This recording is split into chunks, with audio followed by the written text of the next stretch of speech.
Nous, peuple de Martinique, exigeons le départ immédiat des préfets. Nous, peuple de Martinique, déclarons ce vendredi 25 août 2023 l'autonomie totale de notre île.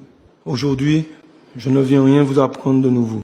Je viens juste constater que depuis des siècles maintenant, malgré les combats, les demandes, les supplications de nos anciens, de notre peuple, ce gouvernement criminel refuse de respecter nos droits, notre personne, notre peuple, notre humanité plus simplement.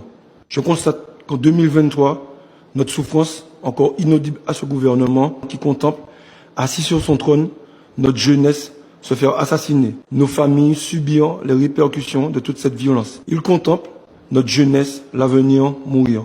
Je constate qu'à l'heure où nos routes fourmillent de radars, nos hôpitaux dépérissent, manquant de lits, de moyens, de docteurs, de soignants. Après toutes les promesses et ventes de rêves faites en 2009, aujourd'hui, 25 août 2023, notre niveau de vie décrié lors de la grande grève est bien plus qu'un cauchemar. Plus personne n'arrive à s'en sortir. Ce n'est plus la vie chère, mais tout simplement le racket organisé de ce système à l'encontre de notre peuple. Nous avons fait confiance à nos élus qui aujourd'hui, eux-mêmes, sont dépassés par les événements. Nos élus censés nous représenter, faire valoir nos droits, exiger notre respect, le respect de notre personne humaine, ne sont eux-mêmes plus à la hauteur face à ce gouvernement criminel. Comment peuvent-ils accepter le non-lieu dans la contamination de nos terres au chlordécone? Comment peuvent-ils accepter que nos soignants soient maltraités et nos hôpitaux dans un tel état? Comment peuvent-ils se résoudre à être dépourvus de moyens face à cette flambée de violence qui semble impossible à endiguer? Comment peuvent-ils encore regarder le peuple se tuer au travail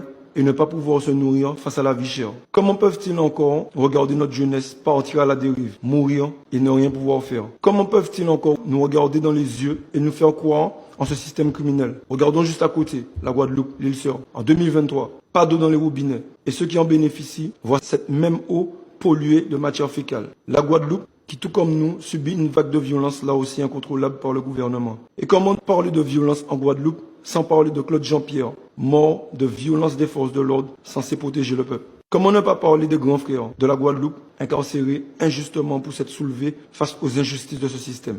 Aujourd'hui, je constate que malgré toutes les sollicitations, les actualités plus que sombres, nous hébergeons un préfet muet qui a momentanément retrouvé la parole afin de contraindre les élus et le peuple à accepter le français comme seule et unique langue officielle de la Martinique, bien loin du rêve de la langue officielle créole qui nous avait été vendue. Mes amis, ma famille, mon peuple, nous ne pouvons plus laisser notre île, notre pays, aux mains de ceux qui ne nous respectent pas, qui ne respectent pas nos valeurs, qui ne respectent pas notre culture. Il devient de notre responsabilité, sans plus tarder, de nous prendre en main. Pour cela, et après toutes les raisons citées, nous, peuple de Martinique, exigeons le départ immédiat des préfets. Nous, peuple de Martinique, déclarons ce vendredi 25 août 2023 l'autonomie totale de notre île. Nous, peuple de la Martinique, entendons faire valoir nos droits, imposer le respect de notre humanité, et cela pour notre avenir et celui de nos générations futures. Notre humanité n'est pas négociable. Nous, peuple de Martinique.